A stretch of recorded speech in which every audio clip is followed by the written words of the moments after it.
নমস্কার, কেমন আছেন সবাই? মিতার কিচেন অ্যান্ড লাইফস্টাইল ব্লগে আপনাদের সকলকে জানাই স্বাগত। আজ বৃহস্পতিবার, বাজে এখন সকাল 10:30। আর দেখুন, এই যে একটু বাজারের দিকে যাচ্ছি। আকাশটা খুবই সুন্দর, দেখুন বেশ ভালো লাগছে।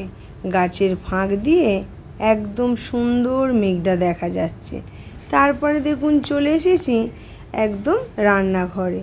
তবে এটা আমার রান্নাঘর নয়, আপনারা তো জানেন যে আমি এখন আমার বাবার বাড়িতে আছি।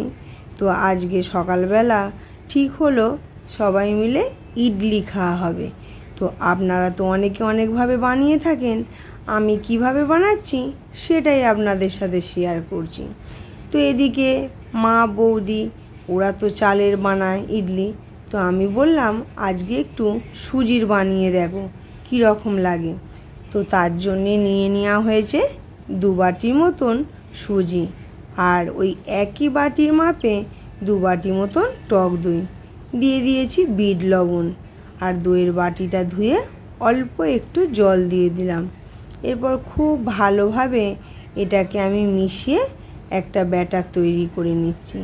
একটু ভালোভাবে এটাকে ফেটিয়ে নিতে হবে, তবে খুব সুন্দর হবে ইডলিটা।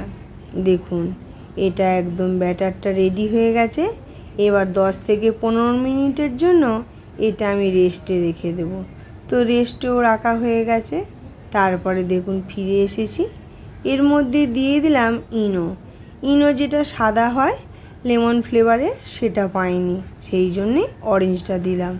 আর এখানে দেখুন ইডলির জায়গার মধ্যে জল বসিয়ে দিয়েছি, ওটাও ফুটছে। আর এই যে সাজিটার মধ্যে এবারে তেল লাগিয়ে নেব। এই সাজিটা যখন মাকে ভেলোরে ডাক্তার দেখাতে নিয়ে গিয়েছিলাম চিকিৎসার জন্য, ওখান থেকে আনা হয়েছিল। তখন এতটা কাজে লাগতো না, কিন্তু এখন ইদানিং এটা ভালোই কাজে লাগে। তেল লাগানো হয়ে গেছে। এরপরে দেখুন সুজির যে ব্যাটারটা রেডি করে রেখেছিলাম সেটা অল্প অল্প করে দিয়ে দিচ্ছি। তো চলুন আগে সব কটাতে দিয়ে নিই, তারপরে ফের দেখুন ফিরে এলাম। একদম সুন্দরভাবে দেওয়া হয়ে গেছে। প্রথমে বড়টা বসাচ্ছিলাম, বড়টা দিলে তো হবে না, আগে ছোটোটা দিতে হবে, ওই জন্য আবার ওটা তুলে আগে ছোটোটা দিলাম। এটা 5টা করে বাটি আছে, ওটা দেওয়ার পর তারপর এটা দিলাম। তবে বেশিক্ষণ রাখতে হয় না, 5-7 মিনিট বা 10 মিনিটের মতো রাখলেই হয়ে যায়। দেখুন একটা টুথপিক নিয়েছি, একটু দেখে নিলাম এটা হয়েছে কি না। এই দেখুন খুব সুন্দরভাবে একদম হয়েছে, কোনো রকম ভাব টুথপিকটার গায়ে লেগে থাকছে না। এবার একটি চামচের সাহায্যে এটা আমি একটি থালার মধ্যে উঠিয়ে রাখছি। বেশ সুন্দর হয়েছিল, তবে জানেন গরম অবস্থায় খাওয়া যাবে না, একটু ঠান্ডা হলে পরে বেশ ভালো লাগবে। তো চলুন এইভাবে একে একে সবগুলো বানিয়ে নিই।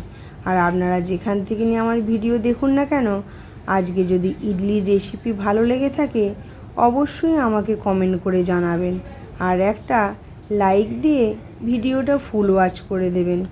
দেখুন এরপরে আমরা এটা খেতে শুরু করব চাটনি দিয়ে।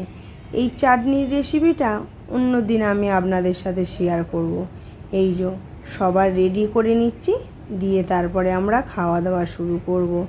তো বন্ধুরা আজকে আর ভিডিওটা বেশি বড় করব না, সামনে যেহেতু পুজো, আপনারা সবাই অবশ্যই ভালো থাকবেন, সাবধানে থাকবেন, আর খুব ভালোভাবে আনন্দ করে পুজোটা কাটাবেন।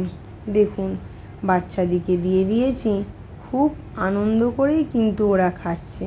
তো চলুন আজকের মতন বিদায়।